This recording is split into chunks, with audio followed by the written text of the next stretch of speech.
we're back.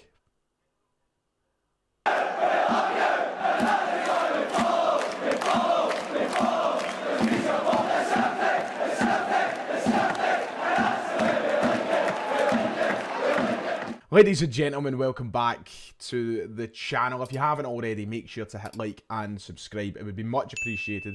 On the road to 40,000, we're almost there, so keep it going as the new season has finally kicked off.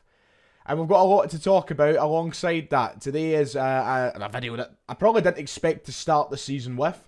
We're going to talk about Celtic taking advantage in the title race already, and we're also going to talk about the very imminent departure, it seems, of one of our star players. Yep, didn't expect this today, but here we are. So, Celtic kicked off their Scottish Premiership campaign yesterday with a 4-2 win against Ross County at Celtic Park. Listen, a good start to the season. I'll take it. A lot of people not 100% satisfied with Celtic's performance, and probably, justified. I don't think even Brendan Rodgers will be 100% satisfied with Celtic's performance yesterday, but it's the first game of the season. I think we're still in, transition mode. Things are going to take a little bit of time to be perfect, but I'm happy with a win, and 4 goals is great. We've just got to iron out those slight errors that cost us goals yesterday, those little mistakes in and around the park. But apart from that, look, listen, we're top of the table as it currently stands anyway, so I'm pretty happy with how things have got going, and then you turn your attention to what happened in the late kick-off, and it gets even better. I would be mad not to quickly touch on the fact that Rangers have lost on the opening game of the season, which is fantastic. Kilmarnock 1, Rangers 0. A great start to the season for Todd Cantwell's 56 hopes. Yep. It's almost as if I was spot on, wasn't it? When I done my league predictions video earlier in the week, and I said, have you not learned? Keep your mouth shut and get on with it. Look, it's match day 1. Nothing's finished. Rangers could go on and recover. They could go on and win game after game. They could go on and lose game after game. Who knows? Look how Celtic started the league 2 seasons ago when we won the title. We lost 3 of our opening 6, yet we still win the league. Nothing's finished. But it's just one of those ones now. Guys like Cantwell look like the twats that they are. Posting 56 on Instagram stories, giving it Billy Big Boys, only to lose on the first game, and lose embarrassingly on the first game. It's brilliant. It is honestly fantastic. You couldn't write it, really. Oh wait, actually, you could.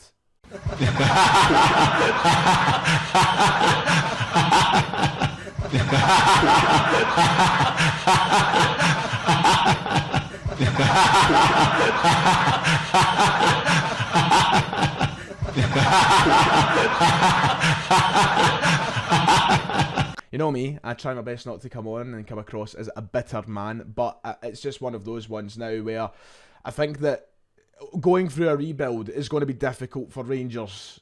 We've seen how difficult it was for Celtic in those opening exchanges of the season, but Celtic kept their head down. They got on with it. Players weren't on posting about winning the league title on social media, and we reaped the rewards of that. We went through a tough start. We went through the slaggings at the beginning, but we didn't really fire on all the ammunition to have that thrown back at us. Whereas it's great, it's happening here. I love it. So it's going to be interesting to watch that unfurl over the next few weeks. But Celtic starting off the campaign with a top-of-the-table performance. They've got a 3-point advantage on Rangers already. You really couldn't ask for it to be a better start. As much as I love competition, and I would love the dramatics of a helicopter Sunday, it's all great. Who are we kidding when we're saying we love this? It's what we live for. Either side of the divide, this is exactly what you want to see. I'll take the 3-point advantage to kickstart the season, and we'll get on with things. A difficult game for us next week, though. We head to Pittodrie. It's one that we need to be cautious for. It's one that we need to be ready for. Aberdeen, who are one of the favourites, if not the favourites, to finish third this season, who put up a great challenge whenever we go there. So, yeah, we need to be on our A game. It's a difficult one, and I'm sure at Lennoxtown this week the team will be focused for that. But the question is, come that game, will one certain individual be here or not? So, for a few weeks, we've been hearing rumours that Karl Starfelt could be leaving Celtic. There was initial interest from Spartak Moscow in Russia, and then it was reported that clubs across Europe and down in England especially were looking at Karl Starfelt. Then yesterday, after the game, Brendan Rodgers all but confirmed that Carl Starfelt will be leaving the club. One I was pretty shocked about, to be quite honest. After the game, Brendan Rodgers spoke to Sky Sports. He said this: Carl Starfelt could leave. He's been a fantastic servant, but there are reasons why he might want to move on. That was in the initial post-match press conference on Sky Sports television. After that, he then updated the situation to numerous media outlets, BBC, etc., and all but confirmed that Carl Starfelt is away. It was then reported later on last night that Celta Vigo had agreed a deal to try and sign Carl Starfelt, and talks were advancing. And then finally, this morning, Anthony Joseph of Sky posted this update of Fabrizio Romano's tweets. Celta Vigo are in advanced talks to sign Celtic defender Carl Starfelt. It's understood the 28-year-old centre-back has been looking to move on for a number of personal reasons, and the club have respected that. The man's in love. What can you say? There has been rumours that the deal will be around 5 million, £4 to £5 million, which for me is a little bit short of the mark. I would like to see more money, just because it isn't a great deal of profit on the money we did spend on him. But at the end of the day, you've got to take in a number of different factors. It still is profit, you know, we're not losing money, we are making money, which is the aim of the game. He's 28 years of age, which, you know, is getting on a little bit. Prime years, yes, but there's not exactly longevity left in the player. He's not got the longest contract left at Celtic. He has obviously been through his first 2 years and not signed a new deal. And then finally, it's not like he is a world beater centre-half. It's not as if this is Cameron Carter-Vickers we're talking about. He is very, very good, but you've got to be realistic in the fee that you are expecting for Carl Starfelt. If it was Vickers, you know, we'd be expecting 15, 20 million quid. But for Starfelt, you can't be as ambitious as that. So yeah, I'm kind of disappointed it's as low as £4 to £5 million. But when you take in the factors to really evaluate him at a realistic price, you're probably looking at the best you can get. And if he wants to go, for the best of him and the club and all parties involved, it's probably best that we just try and take, you know, the best that we can get at this moment in time. I must say, I'm quite gutted. I love big Carl Starfelt, and I'd love him to stay at Celtic, and we'll come on to the reasons why he's probably leaving in a moment. He has been quite a polarising player. Some people just have never been able to take to him for some reason, but there's no denying he has been great. He's been fantastic. He's been part of the most successful centre-half partnership in the league over the past 2 years, and he's been brilliant for us. And whether you've liked him or not, it's hard to deny. I'm going to put this on screen. This is from my good mate Hamill. Shout out to Hamill. He posted this on Twitter this morning. This is his stats from last season. First in interceptions, first in clearances, joint first in blocks, first for long ball completions, an 82% tackle success rate. The same as Vickers. Fewer fouls than Vickers, and a 70% aerial win rate. You can't, you know, football isn't all stats, but you can't argue that. That is fantastic. But it goes so under the radar, and he gets it so much more than he deserves to, just because I think he made a rocky first impression. And because he's a centre-half, and because all the good work that he does just gets kind of like, oh, okay, he's done it. The wee mistakes that do crop up every now and then, they get so exaggerated. And I think he's been a great servant for us. He's been fantastic. He'll be missed. He's going to be a tough player to replace. I know we've signed Navrocki, who might come in and be a better player, but now we need to go and sign another centre-half. We need to have three. We were in a good position having Vickers, Navrocki and Starfelt.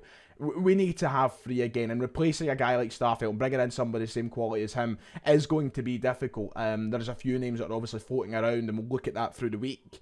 But Celtic have got to do their due diligence now. They've got to go and sign someone who comes in and offers the same as Starfelt, has those same numbers, gives you the same return as a centre-half, because that's what we need. And if we want to win league titles and we want to keep clean sheets and challenge in Europe especially, you need to replace those numbers.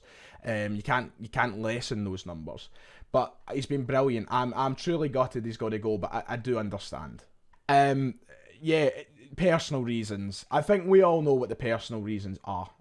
It's not daft. Let's not pretend.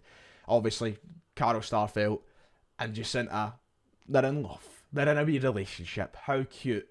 And obviously Jacinta left Celtic during the summer, moved to Portugal, down to Sporting Lisbon. And Carl Starfelt is probably going for this move to Celta Vigo for very obvious reasons. Like I think someone posted on Twitter yesterday, it's like a 4-hour drive from Lisbon, where Celta Vigo are situated. It's pretty obvious why he's going there. That's pretty obvious why he's sounded out this deal. His agent's probably been on the blower trying to get something done around that area of Spain or Portugal. He's been looking for probable moves. You can't blame him. Look, he's done everything he can here at Celtic. He's won a treble. He's been part of a very successful partnership. And if he feels like, you know, deep down he's ready to move on, then fair play. I know a lot of people probably give him a stink, you know, he's moving on for the sake of a bird, etc, etc. But, you know, it's his life. And I think everybody can relate to it to some extent. And I wish him all the best, because honestly, I really do love him. And if he could stay, and if he was willing to stay, I would love it if he did. But yeah, Celtic just need to get it done. If players don't want it, it's the same attitude that we've had over the last 2 years, and I don't think it's overly negative. It's not like he doesn't want to be here because he doesn't want to play for Celtic, or he doesn't want to give it all, and he's just like done with the club. He's not threw his toys out the pram. It's for personal reasons. It's for his own justification. But for the attitude we've had over the last 2 years is if a player's not want to play for Celtic, then okay, we move them on, and it's time to bring in people who do want to play for Celtic. So, it'll be an interesting one to watch develop over the next week. I think that we'll probably see Carl Starfelt depart this week. And while he does, we'll need to discuss what the next step is. Who do we bring in? Where do we go? We'll talk about it all week on the channel. But I'm going to miss big Carl Starfelt. I really will. Legend, man. Legend. Not an actual legend. He's not like a Billy McNeil. But he is just a legend of a guy. I loved him. Right, that does it for today. Top of the league, looking down on the Rangers. Yep, brilliant, fantastic. Right, like and subscribe. I'll see you all next time.